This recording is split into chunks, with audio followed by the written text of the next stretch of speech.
안녕하세요. 한마음교회 성도님 여러분 안녕하세요. 1년 만에 다시 뵙게 돼서 너무 반갑습니다.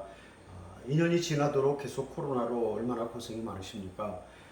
주님께서 이 어려운 때에 한마음교회 성도님들께 때마다 일마다 도우시고 위로하시기를 예수님의 이름으로 기도합니다. 오늘은 하나님께서 사용하시는 사람이라는 제목으로 말씀을 전하기를 원합니다. 하나님의 말씀은 사사기서 3장 31절 말씀입니다. 사사기서 3장 31절 말씀입니다. 제가 우리 브라질 사람들한테 브라질에서는 어떤 사람들을 가장 천하게 부르느냐, 가장 천한 사람들이 어떤 사람들이냐, 가장 천하게 이름 부르는 사람들이 어떤 사람들이냐고 질문했더니 말하기를 범죄자의 자식, 그러면 가장 수치스럽고 비참하게 그렇게 느껴진다고 합니다. 범죄자의 자식. 근데 오늘 우리가 읽은 사사기 3장 31절 말씀에 보면 아낫의 아들 삼갈이라고 하는 사람이 나오는데 그 사람이 블레셋 사람 600명을 죽여서 사사가 되었고 이스라엘을 구원하였더라라고 그렇게 말씀을 하고 있습니다.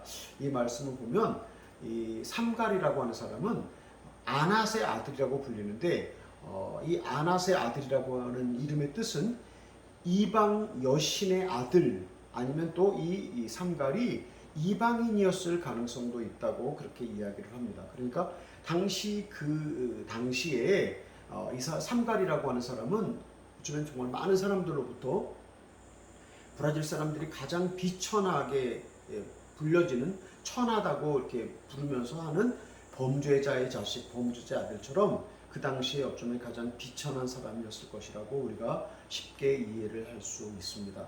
그 초라한 이름, 비참한 이름, 성경은 각 사람의 이름을 말할 때 그 사람의 이름이 갖고 있는 그 이름의 뜻을 따라서 하나님이 사용하시고 영광스럽게 하셨던 것을 볼 수 있습니다. 그래서 저는 이 성경에 한 절밖에 기록되지 않은 이 사사라고 하는 사사 삼갈에 대해서 이야기를 오늘 나누기를 원합니다.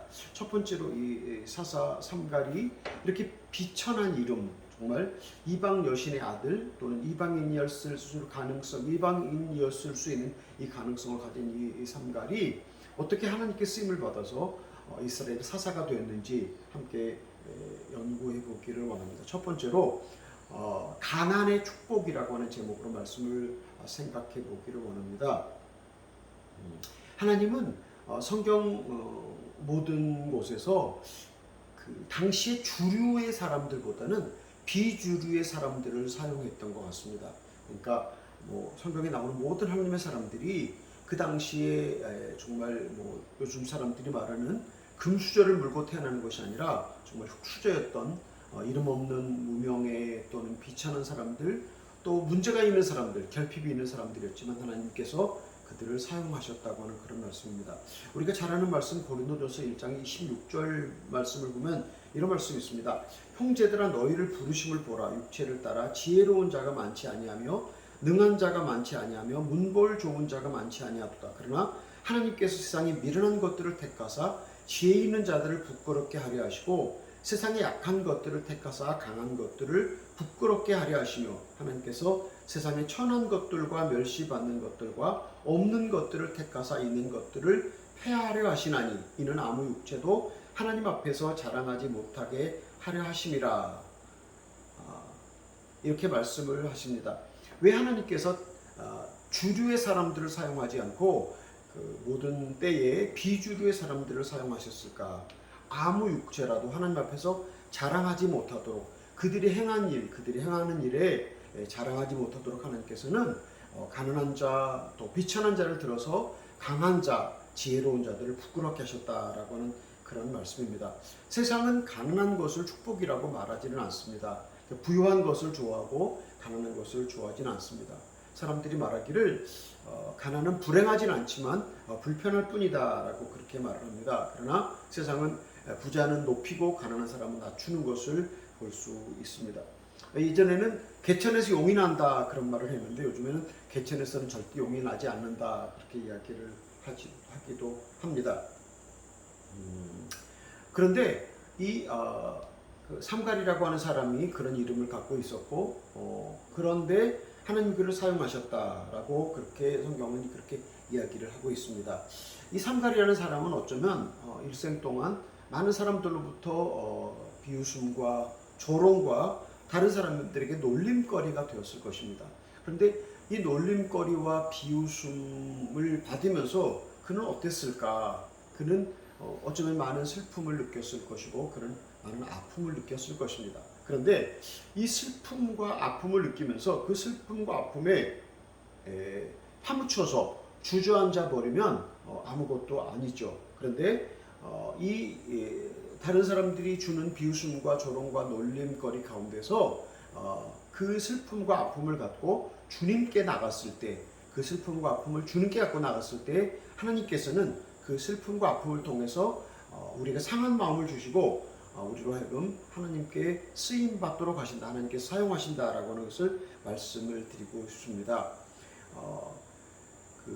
전 세계 우리 기독교 역사에 있어서 사도 바울은 최고의 선교사고 최고의 신학자고 최고의 하나님의 사람이라고 그렇게 모두가 인정을 합니다. 그런데 그 사도 바울이 그의 일생의 마지막 말년을 보낼 때 그가 디모데전서에서 이런 고백을 합니다. 모든 사람들이 받을 만한 말이요, 예수께서 죄인을 구원하시러 세상에 오셨도다. 내가 죄인 중에 괴수로다 라고 하는 그런 말씀을 하셨습니다. 그는 왜 당신을 죄인 중에 괴수라고 표현하셨을까요? 그의 인생 전체에 그가 하나님께 드렸던 그 놀라운 헌신과 희생과 수고를 생각해보면 그는 어쩌면 나는 죄인 중에 괴수가 아니라 나는 가장 영광스러운 사람이다라고 말해도 괜찮을 텐데 그는 내가 죄인 중에 괴수라고 말씀했을까요?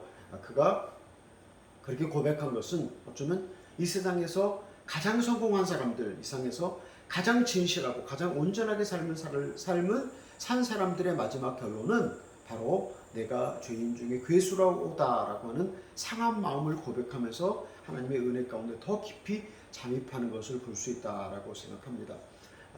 우리 인생 가운데 이 땅에서 우리가 좋은 것을 많이 가지면 우리가 하나님을 소유하기가 대단히 어렵습니다. 그러나 이 땅에서 우리가 많은 좋은 것들을 소유하지 않을 경우에 우리는 하나님을 소유할 수 있는 가능성이 더 커진다고 하는 생각을 저는 합니다. 그래서 사도 바울은 빌립보 3장 7절과 8절에서 이런 말씀을 하십니다. 그러나 무엇이든지 내게 유익하던 것을 내가 그리스도를 위하여 다 해로 여길 뿐더러 또한 모든 것을 해로 여김은 내 주 그리스도 예수를 아는 지식이 가장 고상하기 때문이라. 내가 그를 위하여 모든 것을 잃어버리고 배설물로 여김은 그리스도를 얻고, 그렇게 이야기합니다. 우리는 좋은 것들을 빼앗기고 싶어 하지 않습니다. 우리는 좋은 것들을 잃어버리고 싶어 하지 않습니다. 그래서 사도 바울은 여기서 무엇이라고 말합니까? 내게 좋은 것들을 내가 다 버리고 싶다. 왜냐하면 예수 그리스도가 더 존귀하기 때문에 내가 그분을 얻기 위해서 내가 모든 것을 잃어버리겠다라고 하는 그런 표현을 하고 있습니다. 어떻습니까? 우리가 가진 것을 잃어버릴 때, 또는 우리가 갖고 있는 것을 주님께서 빼앗으러 오실 때, 그때 우리는 대단히 하나님께 분노합니다. 그때 하나님 왜 저에게 이렇게 하십니까? 라고 하나님께 반문하고 하나님께 화를 냅니다. 그런데 상한 마음이 있는 사람은 하나님, 저로 하여금 이 모든 것을 다 빼앗아 가셔도 주님 제게 더 깊은 주님을 향한 사랑과 더 깊은 상한 마음을 제게 채워주시기로 합니다. 내가 주님을 더 깊이 알고 주님을 더 얻고 싶습니다라고 하는 마음으로 주님 앞에 마음을 드리는 것을 볼 수가 있습니다. 말씀드린 것처럼 삼갈, 그는 사람들에게 비웃음을 받는 그런 인물이었습니다. 그러나 그는 주님을 바라보았습니다. 그렇게 그가 주님을 바라볼 때 그가 비웃음과 조롱을 받는 것이 그에게 축복이 되어서, 그에게 상한 마음이 되어서 참으로 그의 가난이 하나님 앞에서 감사가 되고 자랑이 되었을 때 그는 하나님께 사용되었을 것이다 라고 그렇게 이해를 합니다. 우리가 가지지 못한 것들을 하나님께 감사할 수 있는가? 우리가 하나님께서 취하신 것들에 대해서 감사할 수 있는가? 하나님, 제가 이런 것이 없어서 주님께 감사합니다. 하나님, 저는 이런 것을 갖고 있지 않음에 대해서 감사합니다. 하나님, 저는 이런 것을 잃어버림에 대해서 감사합니다. 그것 때문에 제가 주님을 더 많이 소유할 수 있고 그것 때문에 상한 마음을 더 많이 가질 수 있기 때문에 하나님 저는 더욱 감사합니다 라고 그렇게 고백할 수 있는지 우리 성도님들께 질문하고 싶습니다. 예. 만일에 삼갈이 다른 사람들이 자기를 조롱하고 비난하는 것을 부끄러워했다면 그가 사사가 될 수 있었을까? 그가 하나님의 사람으로 쓰임받을 수 있었을까? 한번 생각을 해봅니다. 어쩌면 그가 다른 사람들의 비웃음과 조롱을 받고 슬퍼했다면 그는 찌질한 인생으로 루저의 인생, 찌질한 인생으로 인생을 마쳤을 것입니다. 그러나 그는 그의 가난으로 인해서 주님을 바라보았고 그의 가난을 통해서 주님을 더 많이 소유함으로 하나님께 쓰임을 받았다라고 그렇게 말씀을 드립니다. 전 세계 코로나로 정말 고생을 하고 있습니다. 제 주변에 많은 사람들이 코로나로 세상을 떠났습니다. 저도 코로나에 3번이나 걸렸고 또 코로나 걸린 후에 백신을 맞고 계속해서 고생하고 코로나 걸린 후유증 또 백신의 후유증으로 지금도 계속해서 고생을 하고 있습니다. 어떤 분들이 제가 코로나를 3번 걸렸고 그래서 지금도 후유증으로 고생하고 있다고 말하면 아니 어떻게 코로나를 3번씩이나 걸리십니까? 아주 희한하게 저를 쳐다보면서 제가 아주 죄가 많아서 이렇게 코로나를 3번이나 걸린 것처럼 아니면 또 제가 뭐 어떤 문제가 있어서 코로나를 3번이나 걸리지 않았을까라고 그런 마음으로 저를 아주 특별한 눈으로 바라보시는 분들을 제가 가끔 만나게 됩니다. 저도 한국에 살았으면 아마 코로나 한 번도 안 걸리고 그냥 지나갔을지도 모르겠죠. 또 어쩌면 한 번 걸렸더라도 이렇게 후유증으로 고생은 안 할 수도 있었을 텐데 그런데 제가 살고 있는 이 브라질이라고 하는 이 지역이 또 제가 살고 있는 아마존 성가브레우다 까슈에르라고 하는 지역에 거의 모든 사람들은 다 4번 걸린 사람도 있고 3번 또 많이 걸리고 2번씩 다 걸리고 이렇게 많이 걸려서 고생을 하고 있는 지역에 있습니다. 그래서 하나님께서 제게 이 코로나를 3번이나 걸리게 하셔서 제가 코로나 여러 번 걸린 사람들을 깊이 이해하고 그들을 위로하고 그들을 도울 수 있도록 해주신 것이 저는 너무 감사하다라고 그렇게 생각하면서 주님께 영광을 돌립니다. 사도 바울은 이렇게 고백합니다. 그러므로 내가 그리스도를 위하여 약한 것들과 능욕과 궁핍과 핍박과 곤란을 기뻐하노니 이는 내가 약할 그때가 곧 강함이니라. 고린도서 12장 10절에 나오는 말씀입니다. 우리 사랑하는 여러분들 어떠십니까? 여러분들 주님으로 인해서 여러분이 경험하는 궁핍과 핍박과 곤란과 질병을 기뻐하십니까? 우리가 잃어버리는 것, 우리가 빼앗기게 되는 것, 그것을 인해서 기뻐할 때 이 사도 바울이 말한 역설적인 진리, 내가 약할 그때 곧 강함이라고 하는 사도 바울의 그 능력을 체험할 수 있다고 믿습니다. 제가 개인적인 간증을 하나 하려고 합니다. 저는 여러분이 아시듯이 혼자 살고 있습니다. 여러 부부들은 어려운 일을 만날 때 저녁에 부부가 이제 속갯말을 하면서 이렇게 다 이렇게 이야기를 하면 그날 저녁에 그 문제가 다 풀려지지 않습니까? 그런데 저는 어떤 문제를 만나면 제 주변에 아무도 제가 속갯말을 할 사람이 아무도 없어서 저는 그 문제를 들고 하나님께 나갑니다. 하나님께 나가서 제가 정직하게 하나님 제가 무엇을 잘못했습니까? 제가 어떻게 해야 되겠습니까? 어떻게 이 문제를 해결하면 좋겠습니까? 또 어떤 면에 제가 변화되어야 됩니까? 라고 정직하고 진실하게 주님 앞에 제가 제 이야기를 다 털어놓습니다. 그러면 주님께서 제게 회개하라고 말씀하기도 하시고 이렇게 바꾸라고 말씀하시기도 하시고 이렇게 하라고 제게 여러 가지 것들을 지시해 줍니다. 그래서 저는 부부가 사는 것도 참 좋은 일이지만 그러나 저처럼 혼자 살면서 주님과 더 깊이 관계를 갖고 살고 또 주님과 늘 문제가 있을 때마다 독대할 수 있는 기회를 가진 것이 참 감사하다라고 그렇게 생각을 합니다. 그래서 저는 이 호레비가 가진 단점, 이 호레비가 가진 장점을 잃어버리고 싶지 않습니다. 그래서 저는 주님과 더 깊이 만나는 제가 갖고 있는 이 부족함, 또 결핍, 호레비가 사는 것은 부부가 사는 것은 정상이라면 호레비가 사는 것은 단점이고 결핍이라고 말하지만 그러나 저는 이것을 포기하고 이것을 버리고 싶지 않습니다.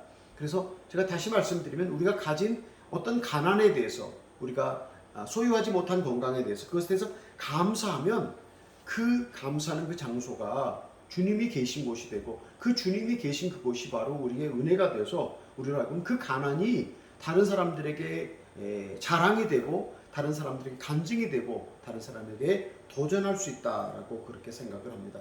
우리 성도님들 어떻습니까? 여러분이 가진 가난 어떻게 생각하십니까? 여러분이 가진 문제, 여러분이 가진 결핍, 그것들이 주님 앞에 자랑이 되기를 바랍니다.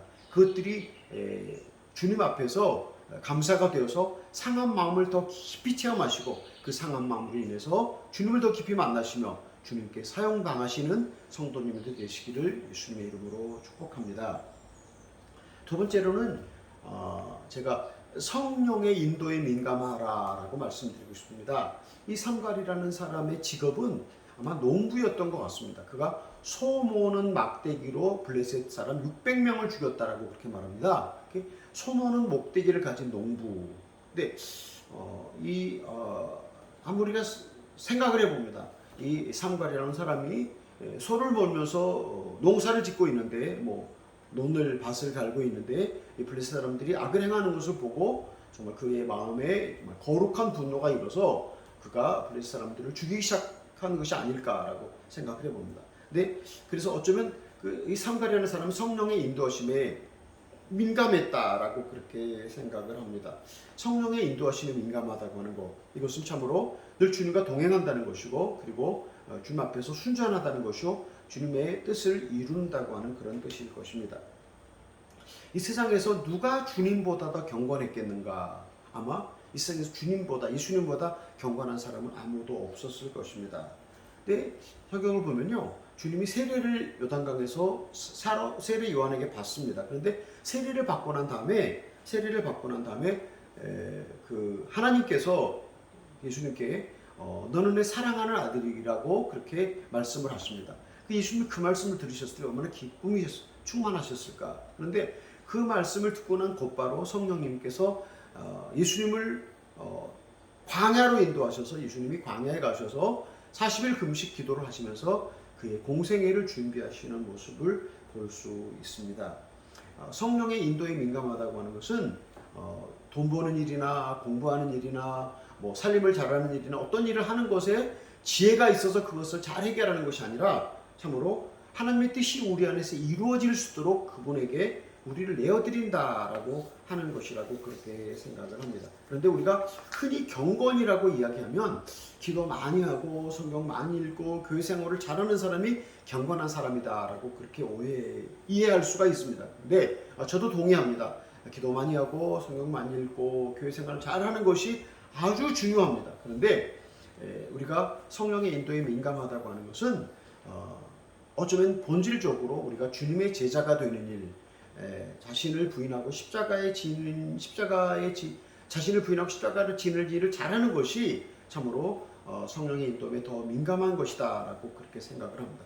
왜 제가 이렇게 말씀을 드리냐면요, 우리 브라질에는 그 기독교 인구가 꽤 됩니다. 그런데 브라질에 아주 설교를 잘하시는 텔레비전에 나와 설교하시는 설교자들이 계시거든요. 그분들이 정말 얼마나 설교를 잘하는지 제가 그분들의 설교를 들으면 그냥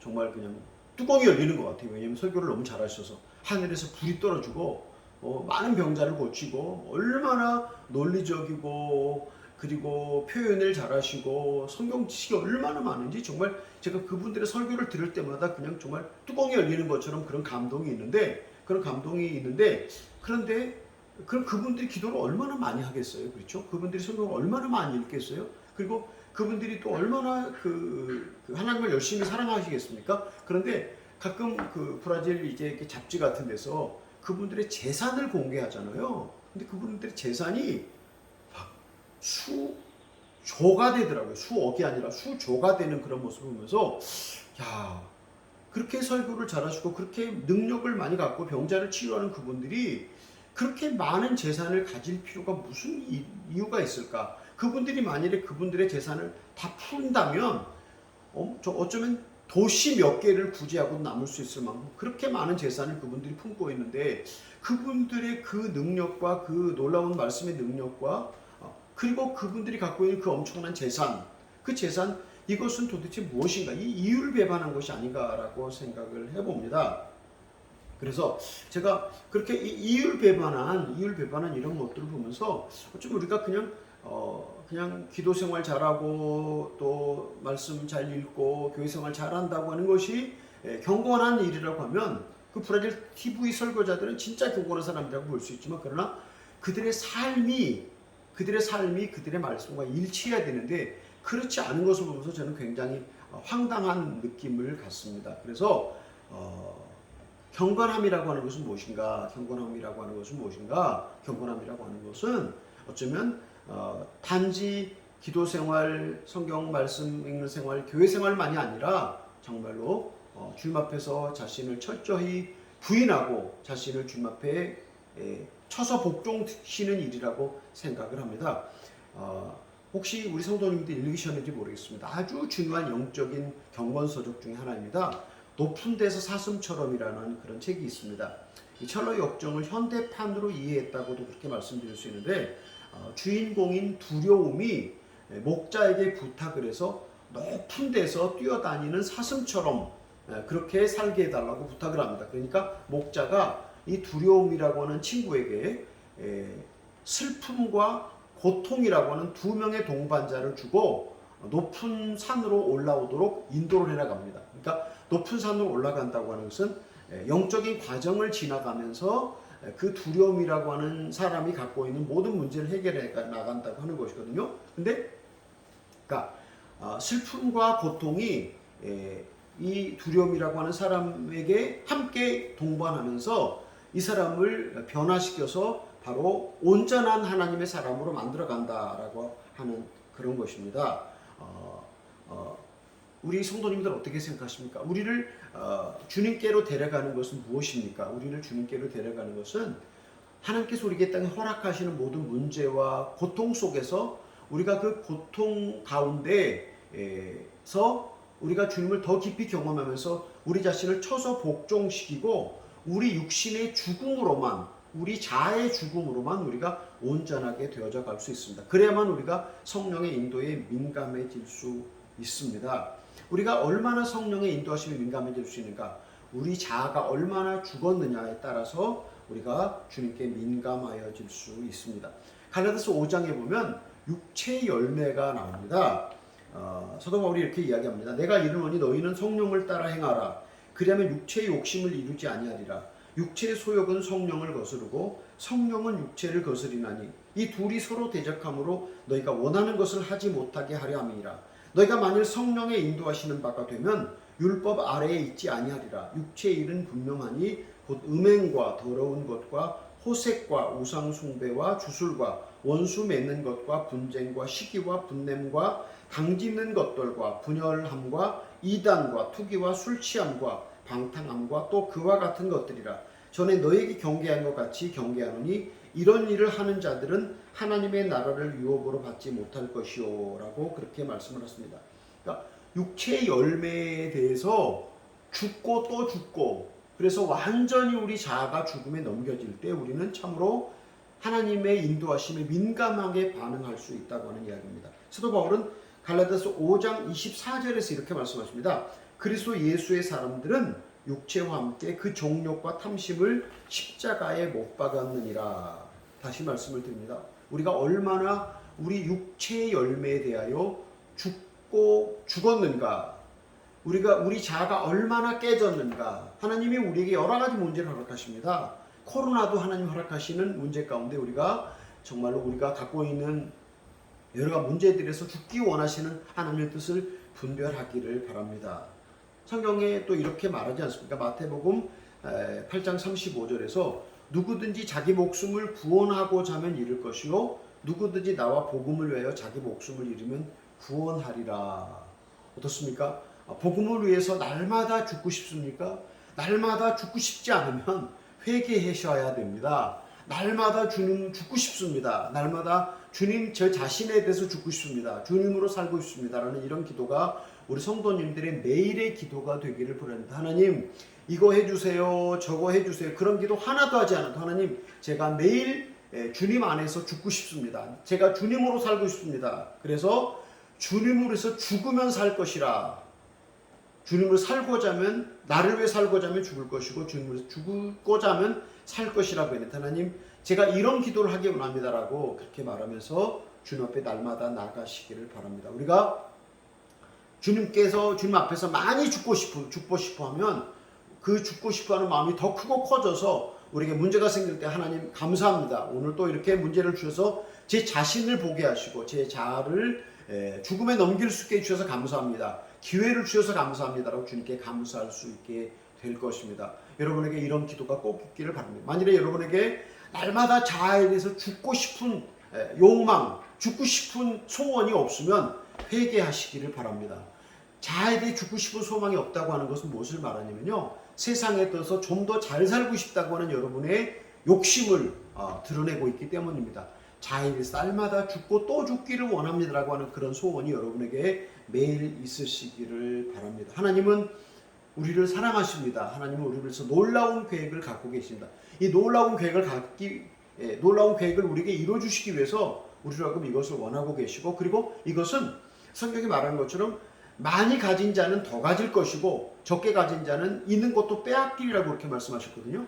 여러분의 소원이 하나님 제 육신의 욕심에 대해 죽기를 원합니다. 이 소원을 더 많이 가지면 이 소원이 더 커질 것이고, 이 소원이 없으면 여러분이 갖고 있는 작은 소원까지도 없어져서 세상에서 잘 살다가 그냥 잃어버리는 존재로 되어질 것입니다. 아무쪼록 이 소원이 더 죽고 싶은 소원이, 세상에 대해서 죽고 싶은 소원이 더 커지기를 예수님의 이름으로 축복합니다. 세 번째로 순종하는 사람이 되자라고 말씀드리겠습니다. 이 삼갈이라는 사람은 순종하는 사람이었습니다. 이 삼갈이 600명을 손오는 막대기로 죽였다고 했는데 600명을 손오는 막대기로 죽이려면 며칠, 몇 달, 몇 년이 걸렸을까요? 성경은 그것을 우리에게 말하지 않습니다. 근데 어쩌면 삼갈은 아까 계속 말씀드린 것처럼 참으로 비천한 신분이었고 비천한 이름을 갖고 있는 많은 사람들의 놀림과 비웃음의 대상이었습니다. 그러나 그는 참으로 성령의 인도하심에 민감해서 그가 분연히 일어섰는데, 근데 그가 순종했을 때 일회적인 순종이었을까 아니면 계속되는 순종이었을까? 우리가 생각을 해보면 삼갈은 계속되는 순종을 하나님께 드렸습니다. 얼마나 그가 오랫동안 이스라엘의 원수들과 전쟁을 벌였을 것인가. 그럴 때 저는 이 삼갈의 순종을 불굴의 의지라고 생각을 합니다. 꺾여지지 않는 불굴의 의지를 삼갈은 갖고 있었다라고 생각을 합니다. 우리가 어쩌다가 한 번 순종하죠. 그런데 한 번 순종하고 난 다음에 그 다음에 두 번째는 꾀가 나서 더 순종하고 싶지 않고, 세 번째는 돌아보고 싶지도 않고 그렇게 생각을 하는데, 근데 순종하는 삶이라고 하는 것은 한 번이 아니라 계속되어야 하는 그런 불굴의 의지로 계속 이어져야 한다라고 생각을 합니다. 저는 이 삼갈의 손오는 막대기가 바로 그의 무기였다. 그의 무기였지 않았습니까? 손오는 막대기가 그의 무기였습니다. 삼갈의 무기는 순종이었습니다. 삼갈의 무기는 순종이었습니다. 그가 하나님의 뜻에 순종했을 때, 그가 거룩한 분노로 일어났을 때 하나님은 그의 손오는 막대기를 통해서 600명을 죽이셨다라고 그렇게 저는 이해를 합니다. 예수님께서 어떻게 주님 앞에서 순종하셨는가를 히브리서 5장 7절로 10절이 이야기를 합니다. 그는 육체에 계실 때에 자기를 죽음에서 능히 구원하실 이에게 심한 통곡과 눈물로 간구와 소원을 올렸고 그의 경외하심을 인하여 들으심을 얻었느니라. 그가 아들이시라도 받으신 고난으로 순종함을 배워서 온전하게 되었은즉 자기를 순종하는 모든 자에게 영원한 구원의 근원이 되시고 하나님께 멜기세덱의 반차를 쫓은 대제사장이라 칭하심을 받으셨느니라. 히브리서 5장 7절로 10절에 있는 말씀입니다. 주님은 하나님의 아들이셨습니다. 근데 그분도 순종을 어떻게 배우느냐? 참고로 받으신 고난으로 순종을 배웠다고 그랬습니다. 그분이 이 땅에서 고난을 받음으로 순종을 배우고 또 배웠고, 또 그리고 능히 자기를 죽음에서 구원을 하나님께 통곡과 눈물로 간구와 소원을 올렸고, 그리고 끝까지 순종하는 삶을 사셨다. 주님의 순종이 어쩌면 그가 이 땅에 인간의 몸을 입고 오시기 전부터 그분 하나님께 순종하셨습니다. 그리고 가장 가난한 집의 아들로, 나사렛의 갈릴리의 목수의 아들로, 그리고 마리아의 아들로 이 땅에 태어나실 때 그분은 그렇게 순종하시고 이 땅에 오셔서 그분의 온전한 삶이 다 순종의 삶으로 이루어졌습니다. 그래서 성경은 말하기를 그가 그에 대해서 이루어진 그 예언에 대해서 이루어지기 위해서 그분은 한 번도 거절하지 않고 순종하는 삶을 사셨습니다. 그분의 온전한 순종이 우리를 온전한 구원으로 인도해 주셨습니다. 우리가 주님께 순종한다고 하는 것이 일회적인 순종이 아니라 그 순종이 계속 되어야 한다고 하는 것입니다. 우리의 순종이 계속 되어야 될 때 하나님 우리의 순종을 통해서 하나님의 뜻을 이루시고 많은 사람들이 우리의 삶의 순종을 통해서 구원을 받을 것이라고 믿습니다. 아까 말씀드렸습니다. 삼갈이 얼마의 기간을 통해서 600명을 죽이고 이스라엘을 자유롭게 했을까? 성경은 구체적으로 말하지 않지만 오랜 세월 동안 그는 참으로 순종의 삶을 이뤄냈습니다. 어쩌면 순종했을 때 사람들은 너가 라고 비웃고 조롱했을지도 모릅니다. 삼갈은 어쩌면 그때 회의했을지도 모릅니다. 내가 꼭 이렇게 해야 되는가? 그러나 또다시 그는 하나님께 순종하는 마음으로 일어섰습니다. 우리의 순종은 계속해서 매일 반복되는 순종으로 하나님께 우리의 자신을 드려야 한다고 하는 그런 말씀입니다. 저는 지금도 계속해서 많은 혼속 선교사의 설교를 듣고 제게 이렇게 이렇게 연락을 보내오는 분들의 그 연락을 받으면서 야 정말 혼속 선교사의 설교가 그 한 20편밖에 안 되는 그 설교가 정말 많은 사람들을 변화시켰고 주님께로 돌렸구나라고 생각하면서 하나님께 감사를 드립니다. 어떤 사람들은 제 혼속 선교사 설교를 수백 번 들었다고 그러더라고요. 들은 설교를 또 듣고 또 들어도 계속 은혜가 된다고 그렇게 얘기를 해서 제가 이렇게 그분들에게 얘기를 합니다. 혼속 선교사의 설교는 성경을 배워서 또는 기도를 많이 해서 영감을 통해서 해야 한 설교가 아니라 그가 복음을 삶으로 살아내고 그 삶을 증거한 것이기 때문에 많은 사람들을 생명으로 돌아오게 할 수 있고 많은 사람들을 구원할 수 있는 것입니다. 많은 목회자들이 성경을 많이 읽고 설교를 합니다. 기도를 많이 해서 영감을 받고 설교를 합니다. 이것도 좋은 설교입니다. 그러나 더 중요한 설교는 복음을 자기가 삶으로 살아내고 그 삶의 증거를 선포하게 될 때 사람들에게 생명이 전해진다고 하는 그런 이야기입니다. 저는 지금도 수많은 사람들로부터 혼속 선교사 설교를 듣고 혼속 선교사의 설교가 아니었으면 지옥 갈 뻔했다. 혼속 선교사의 설교를 듣고 비로소 복음을 알게 됐다고 하는 그런 이야기를 들을 때 저는 저와 함께 했던 33년간 혼속 선교사의 삶을 제가 돌아보면서 참으로 혼속 선교사는 주님을 자기 목숨보다도 사랑했고 주님을 목숨보다 그리고 인디 형제들을 자기 목숨보다 사랑했고 주님께 순종하는 삶을 평생 하나님께 드렸던 것 때문에 그 삶을 통해서 그 설교가 그렇게 많은 사람들에게 복음을 알게 해주고 그들을 주님께로 돌아오게 해줬다는 생각을 하면서 혼속 선교사를 위해서 주님께 감사를 드립니다. 제가 다시 한번 말씀을 드립니다. 삼갈은 순종을 통해서 하나님께 쓰임을 받았습니다. 참으로 우리가 한 번 하루 순종할 수 있습니다. 그러나 한 번 하루 그 순종으로는 우리가 온전한 구원에 이를 수 없고 또 우리의 순종을 통해서 다른 사람들을 변화시키거나 구원시킬 수는 없습니다. 우리의 순종은 매일 반복되는 그런 순종으로 하나님께 드려져야 하는 것입니다. 우리가 매일 주님께 순종함으로 세상에서 들려오는 모든 소리에 귀를 막고 하나님께로 올라가야 하는 것입니다. 전에 알래스카에 한번 가본 적이 있습니다.